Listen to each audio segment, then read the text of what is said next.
This Sunday's reading begins with the story of King David. King David, who is settled in Jerusalem, is now at peace, has a palace of his own, and he realizes that the Lord only still has a tent, and he wants to build a temple. But the message that he gets from the Lord is that that's not his job. The Lord will build him a house, a line of kings that will go on forever.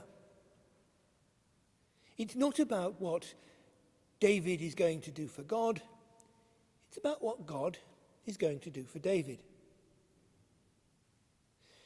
Well, we might ask ourselves, here is this promise to David of a line of kings that's going to go on forever, and yet no sooner has his son Solomon died than the kingdom is going to be split into two. And eventually Jerusalem is going to be destroyed, and they're all going to be taken off into exile, and then they'll come back, but there won't be a king like King David, and after the time of Jesus, Jerusalem is destroyed again. People are scattered. What are we to make of this promise of God to David? Well, our gospel gives us the answer to that.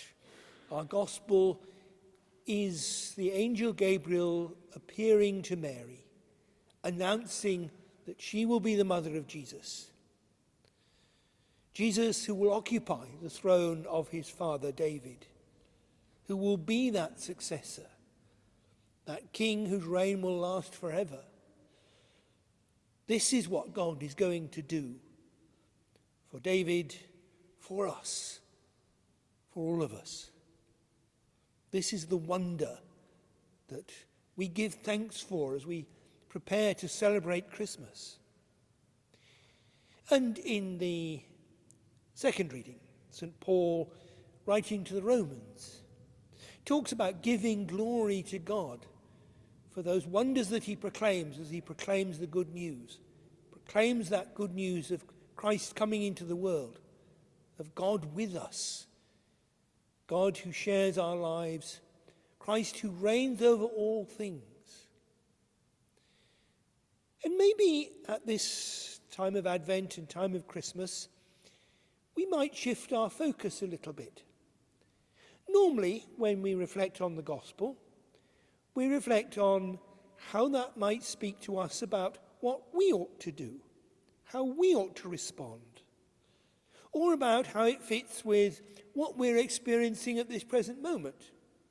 And that's very much something that's alive for us today as we experience COVID. But perhaps there's something else we need to do. We need to take time to remember and give glory to God for what God has done for us. The wonder of Christ coming into the world, the wonder that we celebrate at Christmas.